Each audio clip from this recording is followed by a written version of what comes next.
जय श्री कृष्णा, जय श्री हरि। आप सभी श्रद्धालु भक्तों का हार्दिक स्वागत है श्रीमद् भागवत महापुराण के 18वें दिन के पावन पाठ में।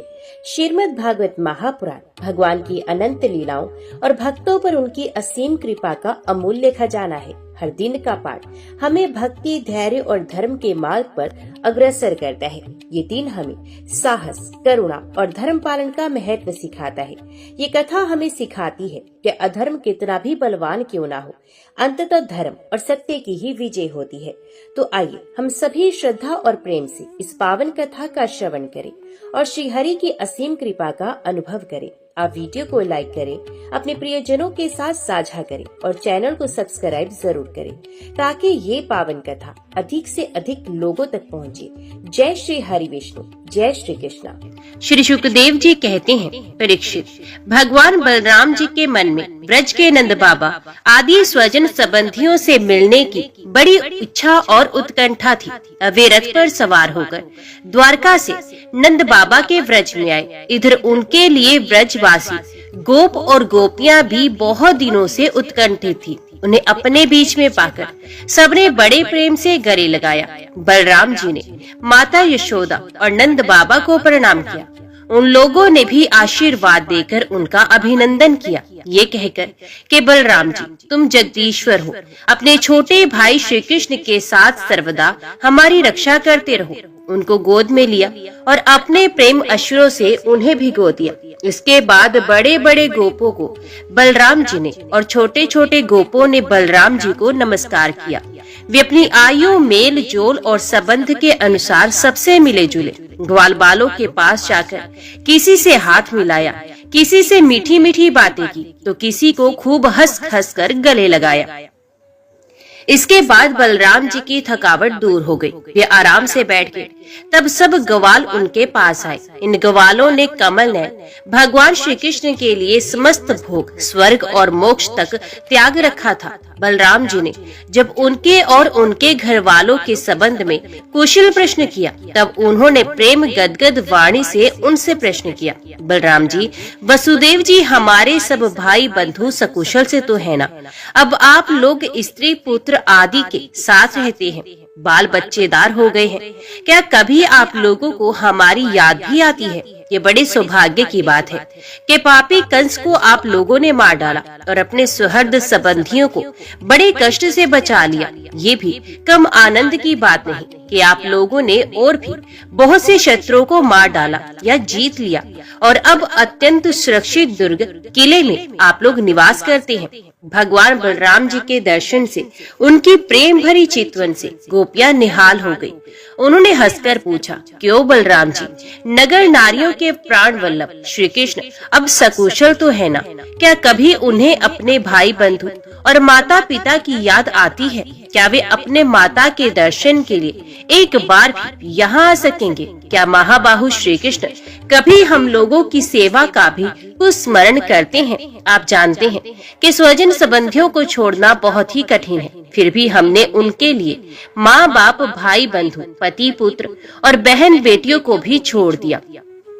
परंतु प्रभु, ये बात की बात में हमारे सौहार्द और प्रेम का बंधन काटकर, हमसे नाता तोड़कर परदेश चले गए। हम लोगों को बिल्कुल ही छोड़ दिया। हम चाहती तो उन्हें रोक लेती, परंतु जब वे कहते कि हम तुम्हारे ऋणी हैं, तुम्हारे उपकार का बदला कभी नहीं चुका सकते, तब ऐसी कौन सी स्त्री है जो उनकी मीठी मीठी बातों पर विश्वास ना कर लेती? एक गोपी ने कहा, बलराम जी, हम गांव की गवार ग्वालिनें ठहरी, उनकी बातों में आ गई, परंतु नगर की स्त्रियां तो बड़ी चतुर होती हैं। भला वे चंचल और कृतघ्न श्री कृष्ण की बातों में क्यों फंसने लगी? उन्हें तो वे नहीं चुका पाते होंगे। दूसरी गोपी ने कहा, नहीं सखी, श्री कृष्ण बातें बनाने में तो एक ही हैं। ऐसी रंग बिरंगी मीठी मीठी बातें करते हैं कि क्या कहना। उनकी सुंदर मुस्कुराहट और प्रेम भरी चितवन से नगर नारियां भी प्रेमावेश से व्याकुल हो जाती होंगी और विवश उनकी बातों में आकर अपने को निशावर कर देती होंगी। तीसरी गोपी ने कहा, अरे गोपियों, हम लोगों को उसकी बात से क्या मतलब है? यदि समय ही काटना है तो कोई दूसरी बात करो। यदि उस निष्ठुर का समय हमारे बिना बीत जाता है तो हमारा भी उसी की तरह भले ही दुख से क्यों ना हो, कट ही जाएगा। अब गोपियों ने भाव नेत्रों के सामने भगवान श्री कृष्ण की हंसी, प्रेम भरी बातें, चारु चेतन, अनूठी चाल और प्रेम आलिंगन आदि मूर्तिमान होकर नाचने लगे। वे उन बातों की मधुर स्मृति में तन्मय होकर रोने लगी।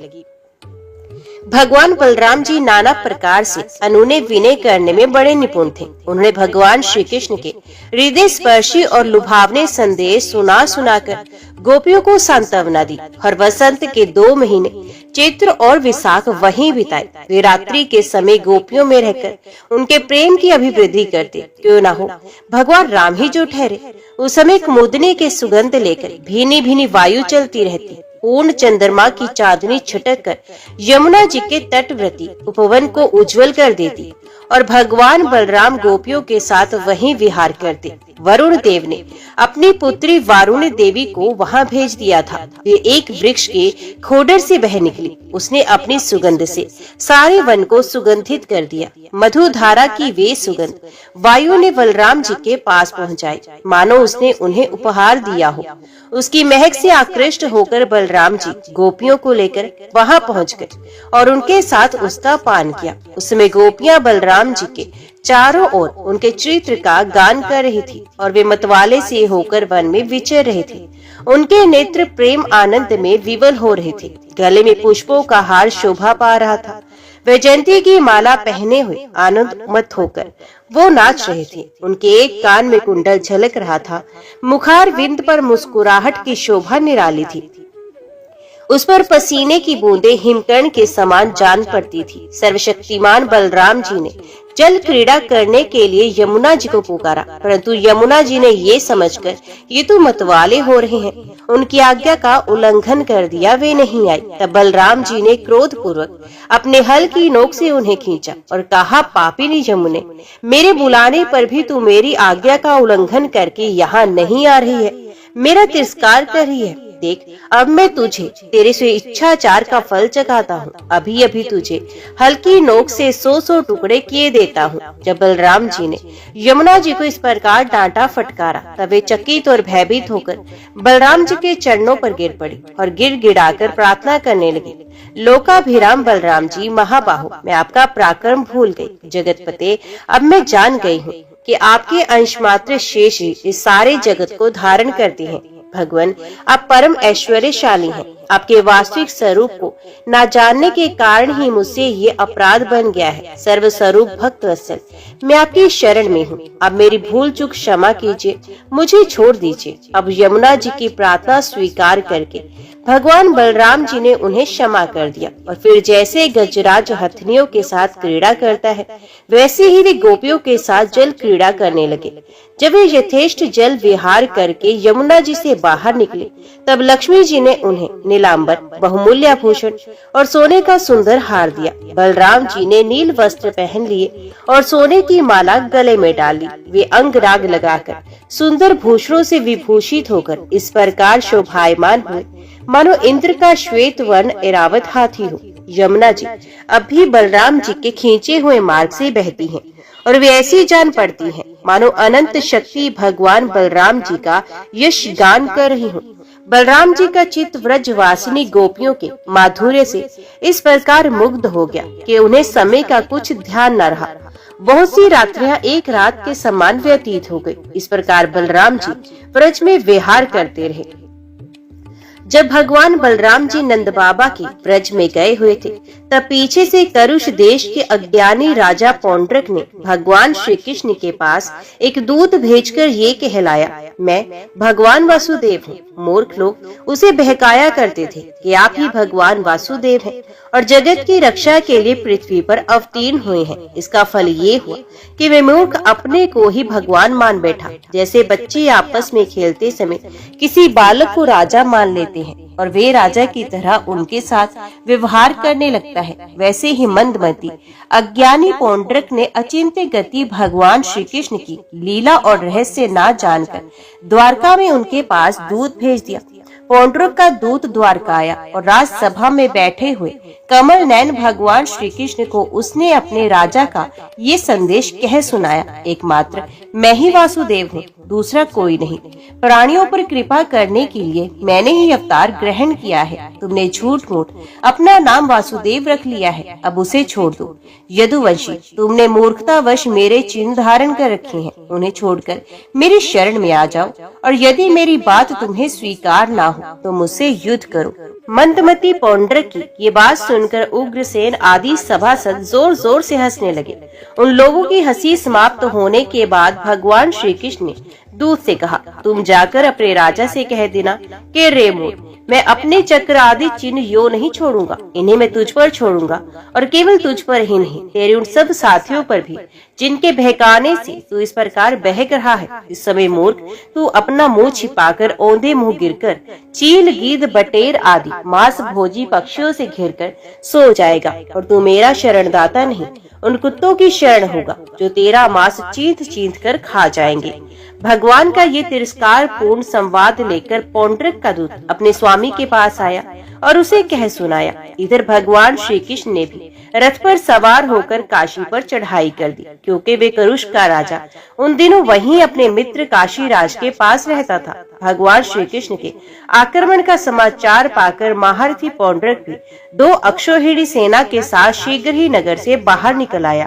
काशी का राजा पौंड्रक का मित्र था, अतः वे भी उसकी सहायता करने के लिए 3 अक्षौहिणी सेना के साथ उसके पीछे पीछे आया। अब भगवान श्री कृष्ण ने पौंड्रक को देखा। पौंड्रक ने भी शंख, चक्र, तलवार, गदा, शारंग, धनुष और श्रीवत्स चिन्ह आदि धारण कर रखे थे। उसके वक्षस्थल पर बनावटी कौस्तुभ मणि और वनमाला लटक रही थी। उसने रेशमी पीले वस्त्र पहन रखे थे और रथ की ध्वजा पर गरुड़ का चिन्ह भी लगा रखा था। उसके सर पर अमूल्य मुकुट था और कानों में मकराकृत कुंडल जगमगा रहे थे। उसका ये सारा का सारा वेश बनावटी था, मानो कोई अभिनेता रंगमंच पर अभिनय करने के लिए आया हो। उसकी वेशभूषा अपने समान देखकर भगवान श्री कृष्ण खिलखिलाकर हंसने लगे। अब शत्रु ने भगवान श्री कृष्ण पर त्रिशूल, गदा, मुदगर, शक्ति, रिष्ट, प्रास, तोमर, तलवार, पट्टिश और बाण आदि अस्त्र शस्त्रों से प्रहार किया। प्रलय के समय जिस प्रकार आग सभी प्रकार के प्राणियों को जला देती है, वैसे ही भगवान श्री कृष्ण ने भी गदा, तलवार, चक्र और बाण आदि शस्त्र अस्त्रों से पौंड्रक तथा काशी राज के हाथी, रथ, घोड़े और पैदल की चतुरंगी सेना को तहस नहस कर दिया। वे रणभूमि भगवान के चक्र से खंड खंड हुए। रथ, घोड़े, हाथी, मनुष्य, गधे और ऊंटों से पट गए। उस समय ऐसा मालूम हो रहा था मानो वे भूतनाथ शंकर की भयंकर क्रीड़ा स्थली हो। उसे देखकर शूरवीरों का उत्साह और भी बढ़ रहा था। अब भगवान श्री कृष्ण ने पौंड्रक से कहा, रे पौंड्रक, तूने दूत के द्वारा कहलाया था कि मेरे चिन्ह, अस्त्र शस्त्र आदि छोड़ दो, सो अब मैं तुझे उन पर छोड़ रहा हूँ। तूने झूठ मूठ मेरा नाम रख लिया, अतः मूर्ख, अब मैं तुझसे उन नामों को भी छुड़ा कर रहूंगा। नहीं तेरे शरण में आने की बात, सो यदि मैं तुझसे युद्ध ना कर सकूंगा तो तेरी शरण ग्रहण करूंगा। भगवान श्री कृष्ण ने इस प्रकार पौंड्रक का तिरस्कार करके अपने तीखे बाणों से उसके रथ को तोड़ फोड़ डाला और चक्र से उसका सिर वैसे ही उतार लिया जैसे इंद्र ने अपने वज्र से पहाड़ की चोटियों को उड़ा दिया था। इसी प्रकार भगवान ने अपने बाणों से काशी नरेश का सिर भी धड़ से ऊपर उड़ाकर काशीपुरी में ही गिरा दिया, जैसे वायु कमल का पुष्प गिरा देती है। इस प्रकार अपने साथ डाह रखने वाले पौंड्रक को और उसके सखा काशी नरेश को मारकर भगवान श्री कृष्ण अपनी राजधानी द्वारका में लौट आए। ये समय सिद्धगण भगवान की अमृतमयी कथा का गान कर रहे थे। पौंड्रक भगवान के रूप का, चाहे वे किसी भाव से हो, सदा चिंतन करता था। इसे उसके सारे बंधन कटके वे भगवान का बनावटी वेश धारण किए रहता था। इसे बार बार उसी का स्मरण होने के कारण वे भगवान के सारूप्य को ही प्राप्त हुआ। इधर काशी में राजमहल के दरवाजे पर एक कुंडल मंडित मुंड गिरा देखकर लोग तरह तरह का संदेह करने लगे और सोचने लगे, ये क्या है, किसका सिर है। जब ये मालूम हुआ कि वे तो काशी नरेश का ही सिर है, तब रानिया, राजकुमार, राज परिवार के लोग तथा नागरिक रो रो कर विलाप करने लगे, हाय नाथ, हाय राजन, हाय हाय, हमारा तो सर्वनाश हो गया।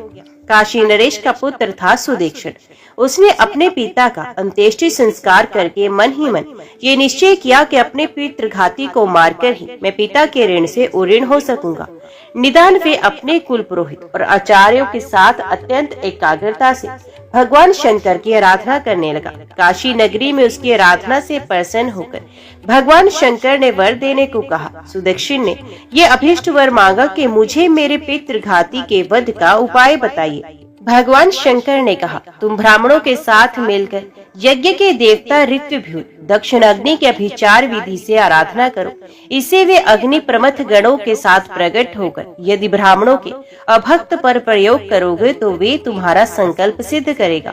भगवान शंकर की ऐसी आज्ञा प्राप्त करके सुदीक्षण ने अनुष्ठान के उपयुक्त नियम ग्रहण किए और वे भगवान श्री कृष्ण के लिए अभिचार करने लगा। अभिचार पूर्ण होते ही यज्ञ कुंड से अति भीषण अग्नि मूर्तिमान होकर प्रकट हुआ। उसके केश और दाढ़ी मुंह छुपे तपे हुए तांबे के समान लाल लाल थे। आंखों से अंगारे बरस रहे थे। उग्र दाढ़ों और टेढ़ी भ्रुकुटियों के कारण उसके मुख से क्रूरता टपक रही थी। वे अपनी जीभ से मुंह के दोनों कोनों को चाट रहा था। शरीर नंग धड़ंग था। हाथों में त्रिशूल लिए था जिसे वे बार बार घुमाता जाता था और उसमें से अग्नि की लपटें निकल रही थी। ताड़ के पेड़ के समान बड़ी बड़ी टांगे थी। अपने वेग से धरती को कंपाता हुआ और ज्वालाओं से दसों दिशाओं को दग्ध करता हुआ द्वारका की ओर दौड़ा और बात की बात में द्वारका के पास जा पहुंचा। उसके साथ बहुत से भूत भी थे। उस अभिचार की आग को बिल्कुल पास आई हुई देखकर द्वारका वासी वैसे ही डर गए जैसे जंगल में आग लगने पर हरिण डर जाते हैं। वे लोग भयभीत होकर भगवान के पास दौड़ते हुए आए। भगवान उस समय सभा में चौसर खेल रहे थे। उन लोगों ने भगवान से प्रार्थना की, तीनों लोगों के एकमात्र स्वामी, द्वारका नगरी इस आग से भस्म होना चाहे, आप हमारी रक्षा कीजिए। आपके सिवा इसकी रक्षा कोई नहीं कर सकता। शरणागत वत्सल, भगवान ने देखा कि हमारे स्वजन भयभीत हो गए हैं और पुकार पुकार कर विकलता भरे स्वर से हमारी प्रार्थना कर रहे हैं। तब उन्होंने हंसकर कहा, डरो मत, मैं तुम लोगों की रक्षा करूंगा। भगवान सबके बाहर भीतर की जानने वाले हैं। वे जान गए कि ये काशी से चली हुई माहेश्वरी कृत्या है। उन्होंने उसके प्रतिकार के लिए अपने पास ही विराजमान चक्र सुदर्शन को आज्ञा दी। भगवान मुकुंद का प्यारा अस्त्र सुदर्शन चक्र कोटि कोटि सूर्य के समान तेजस्वी और परले कालीन अग्नि के समान जाज्वल्यमान था। उसके तेज से आकाश, दिशाएं और अंतरिक्ष चमक उठे और अब उसने उस अभिचार अग्नि को कुचल डाला। भगवान श्री कृष्ण के अस्त्र सुदर्शन चक्र की शक्ति से कृत्यारूप आग का मुंह टूट फूट गया। उसका तेज नष्ट हो गया, शक्ति कुंठित हो गई और वे वहां से लौटकर काशी आ गए तथा उसने ऋत्विज आचार्यों के साथ सुदीक्षण को जलाकर भस्म कर दिया। इस प्रकार उसका विचार उसी के विनाश का कारण हुआ। कृत्या के पीछे पीछे सुदर्शन चक्र भी काशी पहुंचा। काशी बड़ी विशाल नगरी है। वे बड़ी बड़ी अट्टारियों, सभा भवन, बाजार, नगर द्वार, द्वारों के शिखर, चार दीवारियों, खजाने, हाथी, घोड़े, रथ और अन्नों के गोदाम से सुसज्जित थी। भगवान श्री कृष्ण के सुदर्शन चक्र ने सारी काशी को जलाकर भस्म कर दिया और फिर वे परम आनंद में लीला करने वाले भगवान श्री कृष्ण के पास लौट आया। जो मनुष्य पुण्य कीर्ति भगवान श्री कृष्ण के इस चरित्र को एकाग्रता के साथ सुनता या सुनाता है, वे सारे पापों से छूट जाता है। राजा परीक्षित ने पूछा, भगवान बलराम जी सर्वशक्तिमान एवं सृष्टि पहले की सीमा से परे है, अनंत है। उनका स्वरूप, गुण, लीला आदि मन, बुद्धि और वाणी के विषय नहीं है। उनकी एक एक लीला लोक मर्यादा से विलक्षण है, अलौकिक है। उन्होंने और जो कुछ अद्भुत कर्म किए हों, उन्हें मैं फिर से सुनना चाहता हूँ। श्री सुखदेव जी कहते हैं, परीक्षित, द्विद नाम का एक वानर था। ये भौमासुर का सखा, सुग्रीव का मंत्री और मैंद का शक्तिशाली भाई था। जब उसने सुना कि श्री कृष्ण ने भौमासुर को मार डाला, तब वे अपने मित्र की मित्रता की ऋण से ऋण होने के लिए राष्ट्र विप्लव करने पर उतारू हो गया। वे वानर बड़े बड़े नगरों, गांव, खानों और अहीरों की बस्तियों में आग लगाकर उन्हें जलाने लगा। कभी वे बड़े बड़े पहाड़ों को उखाड़कर उनसे प्रांत के प्रांत चकनाचूर कर देता और विशेष करके ऐसा काम वे आनर्त देश में ही करता था, क्योंकि उसके मित्र को मारने वाले भगवान श्री कृष्ण उसी देश में निवास करते थे।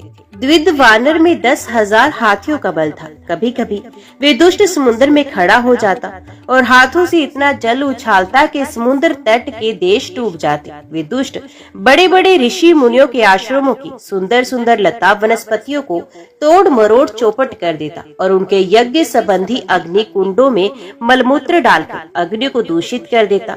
जैसे भृंगी नाम का कीड़ा दूसरे कीड़ों को ले जाकर अपने बिल में बंद कर देता है, वैसे ही मधुमत वानर स्त्री और पुरुषों को ले जाकर पहाड़ों की घाटियों तथा गुफाओं में डाल देता।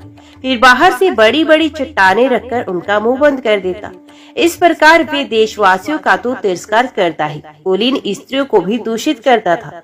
एक बार वे दुष्ट सुललित संगीत सुनकर रैवत तक पर्वत पर गया। वहाँ उसने देखा कि यदुवंश शिरोमणि बलराम जी सुंदर सुंदर युवतियों के झुंड में विराजमान है। उनका एक एक अंग अत्यंत सुंदर और दर्शनीय है और वक्ष स्थल पर कमलों की माला लटक रही है। वे मधुपान करके मधुर संगीत गा रहे थे और उनके नेत्र आनंदोन्माद से विवल हो रहे थे। उनका शरीर इस प्रकार शोभायमान हो रहा था मानो कोई मदमत गजराज हो। वे दुष्ट वानर वृक्षों की शाखाओं पर चढ़ जाता और उन्हें झकझोर देता। कभी स्त्रियों के सामने आकर किलकारी भी मारने लगता। युवती स्त्रियां स्वभाव से ही चंचल और हास परिहास में रुचि रखने वाली होती हैं। बलराम जी की स्त्रियां उस वानर की ढिठाई देखकर हंसने लगी। अब वे वानर भगवान बलराम जी के सामने ही उन स्त्रियों की अवहेलना करने लगा। वे उन्हें कभी अपनी गुदा दिखाता तो कभी बोहे मटकाता, फिर कभी कभी गर्ज तर्ज कर मुंह बनाता घुड़कता। वीर शिरोमणि बलराम जी उसकी ये चेष्टा देखकर क्रोधित हो गए। उन्होंने उस पर पत्थर का एक टुकड़ा फेंका, परंतु द्विध ने उसे अपने को बचा लिया और झपट कर मधुर कलश उठा लिया तथा बलराम जी की अवहेलना करने लगा। उस धूर्त ने मधुर कलश को तो फोड़ ही डाला, स्त्रियों के वस्त्र फाड़ डाले। अब वे दुष्ट हंस हंस कर बलराम जी को क्रोधित करने लगा। परीक्षित, जब इस प्रकार बलराम और मधुमत द्वित बलराम जी को नीचा दिखाते तथा उनका घोर तिरस्कार करने लगा, तब उन्होंने ढिठाई देखकर और उसके द्वारा सताए हुए देशों की दुर्दशा पर विचार करके उस शत्रु को मार डालने की इच्छा से क्रोध पूर्वक अपना हल मूसल उठाया। द्विध भी बड़ा बलवान था। उसने अपने एक ही हाथ से शाल का पेड़ उखाड़ लिया और बड़े वेग से दौड़कर बलराम जी के सर पर उसे दे मारा। भगवान बलराम पर्वत की तरह अविचल खड़े रहे। उन्होंने अपने हाथ से उस वृक्ष को सर पर गिरते गिरते पकड़ लिया और अपने सुनंद नामक मूसल से उस पर प्रहार किया। मूसल लगने से द्विध का मस्तक फट गया और उससे खून की धारा बहने लगी। उस समय उसकी ऐसी शोभा हुई मानो किसी पर्वत से गेरू का सोता बह रहा हो, परंतु द्विध ने अपने सिर फटने की कोई परवाह नहीं की। उसने कुपित होकर एक दूसरा वृक्ष उखाड़ा, उसे झाड़ फूड़ कर बिना पत्ते का कर दिया और फिर उससे बलराम जी पर बड़े जोर का प्रहार किया। बलराम जी ने उस वृक्ष के सैकड़ों टुकड़े कर दिए। इसके बाद द्विध ने बड़े क्रोध से दूसरा वृक्ष चलाया, परंतु भगवान बलराम जी ने उसे भी छिन्न भिन्न कर दिया। इस प्रकार वे उनसे युद्ध करता रहा। एक वृक्ष के टूट जाने पर दूसरा वृक्ष उखाड़ता और उससे प्रहार करने की चेष्टा करता। इस तरह सब ओर से वृक्ष उखाड़ उखाड़ कर लड़ते लड़ते उसने सारे वन को ही वृक्षहीन कर दिया। वृक्ष न रहे तब द्विध का क्रोध और भी बढ़ गया तथा वे बहुत चिढ़कर बलराम जी के ऊपर बड़ी बड़ी चट्टानों की वर्षा करने लगा, परंतु भगवान बलराम जी ने अपने मूसल से उन सभी चट्टानों को खेल खेल में ही चकनाचूर कर दिया। अंत में कपिराज द्विध अपनी ताड़ के समान लंबी बाहों से घूसा बांधकर बलराम जी की ओर झपटा और पास जाकर उसने उनकी छाती पर प्रहार किया। अब यदुवंश शिरोमणि बलराम जी ने हल और मूसल अलग रख दिए तथा क्रुद्ध होकर दोनों हाथों से उसकी हंसली पर प्रहार किया। इससे वे वानर खून उगलता हुआ धरती पर गिर पड़ा। आंधी आने पर जैसे जल में डोगी डगमगाने लगती है, वैसे ही उसके गिरने से बड़े बड़े वृक्षों और चोटियों के साथ सारा पर्वत हिल गया। आकाश में देवता लोग जय जय, सिद्ध लोग नमो नमः और बड़े बड़े ऋषि मुनि साधु साधु के नारे लगाने लगे और बलराम जी पर फूलों की वर्षा करने लगे। परीक्षित, द्विध ने जगत में बड़ा उपद्रव मचा रखा था तथा भगवान बलराम जी ने उसे इस प्रकार मार डाला और फिर द्वारकापुरी में लौट आए। उस समय सभी पूर्वजन परिजन भगवान बलराम जी की प्रशंसा कर रहे थे। जामवती नंदन सांबा अकेले ही बहुत बड़े बड़े वीरों पर विजय प्राप्त करने वाले थे। वे स्वयंवर में स्थित दुर्योधन की कन्या लक्ष्मणा को हर लाए। इसे कौरवों को बड़ा क्रोध हुआ। वे बोले, ये बालक बहुत ढीठ है, देखो तो सही, इसने हम लोगों को नीचा दिखाकर बलपूर्वक हमारी कन्या का अपहरण कर लिया। वे तो इसे चाहते भी नहीं, अतः इस ढीठ को पकड़ कर बांध दो।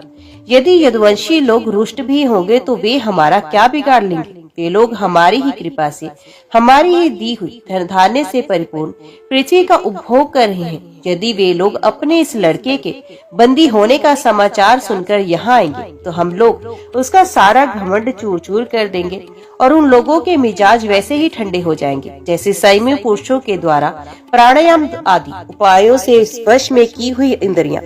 ऐसा विचार करके कर्ण, शल, भूरिश्रवा, यज्ञकेतु और दुर्योधन आदि वीरों ने कुरुवंश के बड़े बूढ़ों की अनुमति ली तथा सांप को पकड़ लेने की तैयारी की। जब महारथी सांप ने देखा कि धृतराष्ट्र के पुत्र मेरा पीछा कर रहे हैं, तब एक सुंदर धनुष चढ़ाकर सिंह के समान अकेले ही रणभूमि में डट गए। इधर कर्ण को मुखिया बनाकर कौरव वीर धनुष चढ़ाए हुए सांप के पास आ पहुंचे और क्रोध में भरकर उनको पकड़ लेने की इच्छा से खड़ा रहे। इस प्रकार ललकारते हुए बाणों की वर्षा करने लगे। यदुनंदन सांप अचिंत्य ऐश्वर्यशाली भगवान श्री कृष्ण के पुत्र थे। कौरवों के प्रहार से वे उन पर चिढ़ गए, जैसे सिंह तुच्छ हरिणों का पराक्रम देखकर चिढ़ जाता है। सांप ने अपने सुंदर धनुष की टंकार करके कर्ण आदि 6 वीरों पर, जो अलग अलग 6 रथों पर सवार थे, 6 बाणों से एक साथ अलग अलग प्रहार किया। उनमें से 4 बाण उनके 4 घोड़ों पर, एक उनके सारथियों पर और एक उन महान धनुषधारी रथी वीरों पर छोड़ा। सांप के इस अद्भुत हस्त लाघव को देखकर विपक्षी वीर भी मुक्त कंठ से उनकी प्रशंसा करने लगे। इसके बाद उन 6 वीरों ने एक साथ मिलकर सांप को रथहीन कर दिया। 4 वीरों ने एक बाण से उनके 4 घोड़ों को मारा। एक ने सारथी को, एक ने सांप का धनुष काट डाला। इस प्रकार कौरवों ने युद्ध में बड़ी कठिनाई और कष्ट से सांप को रथहीन कर दिया। इसके बाद वे उन्हें तथा अपनी कन्या लक्ष्मणा को लेकर जय मानते हुए हस्तिनापुर लौट आए। नारद जी से ये समाचार सुनकर यदुवंशियों को बड़ा क्रोध आया। वे महाराज उग्रसेन की आज्ञा से कौरवों पर चढ़ाई करने की तैयारी करने लगे। बलराम जी कलह प्रधान कलयुग के सारे पाप ताप मिटाने वाले हैं। उन्होंने कुरुवंशियों का और यदुवंशियों के लड़ाई झगड़े को ठीक न समझा। यद्यपि यदुवंशी अपनी तैयारी पूरी कर चुके थे, फिर भी उन्होंने उन्हें शांत कर दिया और स्वयं सूर्य के समान तेजस्वी रथ पर सवार होकर हस्तिनापुर गए। उनके साथ कुछ ब्राह्मण और यदुवंश के बड़े बूढ़े भी थे। उनके बीच में बलराम जी की ऐसी शोभा हो रही थी मानो चंद्रमा ग्रहों से घिरे हो। हस्तिनापुर पहुंचकर बलराम जी नगर के बाहर एक उपवन में ठहर गए और कौरव लोग क्या करना चाहते हैं इस बात का पता लगाने के लिए उन्होंने उद्धव जी को धृतराष्ट्र के पास भेजा। उद्धव जी ने कौरवों की सभा में जाकर धृतराष्ट्र, भीष्म पितामह, द्रोणाचार्य, बालिक और दुर्योधन की विधि पूर्वक अभ्यर्थना वंदना की और निवेदन किया, बलराम जी पधारे हैं। अपने परम हितैषी और प्रियतम बलराम जी का आगमन सुनकर कौरवों की प्रसन्नता की सीमा न रही। वे उद्धव जी का विधि पूर्वक सत्कार करके अपने हाथों में मांगलिक सामग्री लेकर बलराम जी की अगवानी करने चले। फिर अपनी अपनी अवस्था और संबंध के अनुसार सब लोग बलराम जी से मिले तथा उनके सत्कार के लिए उन्हें गो अर्पण की एवं अर्घ्य प्रदान किया। उनमें जो लोग भगवान बलराम जी का प्रभाव जानते थे उन्होंने सर झुकाकर उन्हें प्रणाम किया। तदनंतर उन लोगों ने परस्पर एक दूसरे का कुशल मंगल पूछा और ये सुनकर कि सब भाई बंधु सकुशल हैं, बलराम जी ने बड़ी धीरता और गंभीरता के साथ ये बात कही, सर्वसमर्थ राजा धीराज महाराज उग्रसेन ने तुम लोगों को एक आज्ञा दी है, उसे तुम लोग एकाग्रता और सावधानी से सुनो और अविलंब उसका पालन करो। उग्रसेन जी ने कहा है, हम जानते हैं कि तुम लोगों ने कईयों ने मिलकर अधर्म से अकेले धर्मात्मा सांप को हरा दिया और बंदी बना लिया है। ये सब हम इसलिए सह लेते कि हम संबंधियों में परस्पर फूट ना पड़े, एकता बनी रहे। अतः अब झगड़ा मत बढ़ाओ, सांप को उसकी नववधू के साथ हमारे पास भेज दो। बलराम जी की वाणी वीरता, शूरता और बल पौरुष के उत्कर्ष से परिपूर्ण और उनकी शक्ति के अनुरूप थी। ये बात सुनकर कुरुवंशी क्रोध से तिल मिला उठे। वे कहने लगे, अहो, ये तो बड़े आश्चर्य की बात है। सचमुच काल की चाल तो कोई टाल नहीं सकता। तभी तो आज पैरों की जूती उस सर पर चढ़ना चाहती है जो श्रेष्ठ मुकुट से सुशोभित है। इन यदुवंशियों के साथ किसी प्रकार हम लोगों ने विवाह संबंध कर लिया। ये हमारे साथ सोने, बैठने और एक पंक्ति में खाने लगे। हम लोगों ने ही इन्हें राज सिंहासन देकर राजा बनाया और अपने बराबर बना लिया। ये यदुवंशी चवर, पक्खा, शंख, क्षेत्र, मुकुट, राज सिंहासन और राजोचित शैया का उपभोग इसलिए कर रहे हैं कि हमने जानबूझकर इस विषय में उपेक्षा कर रखी है। बस अब हो चुका। यदुवंशियों के पास अब राज चिन्ह रहने की आवश्यकता नहीं। उन्हें उनसे छीन लेना चाहिए। जैसे सांप को दूध पिलाना पिलाने वाले के लिए ही घातक है, वैसे ही हमारे दिए हुए राज चिन्ह को लेकर ये यदुवंशी हमारे ही विपरीत हो रहे हैं। देखो तो भला, हमारे ही कृपा प्रसाद से तो इनकी बढ़ती हुई और अब ये निर्लज्ज होकर हम ही पर हुक्म चलाने लगे हैं। शोक है, शोक है। जैसे सिंह का ग्रास कभी भेड़ नहीं छीन सकता, वैसे ही यदि भीष्म, द्रोण, अर्जुन आदि कौरव वीर जानबूझकर ना छोड़ दे ना दे तो स्वयं देवराज इंद्र भी किसी वस्तु का उपभोग कैसे कर सकते हैं। ओम नमो भगवते वासुदेवाय नमः।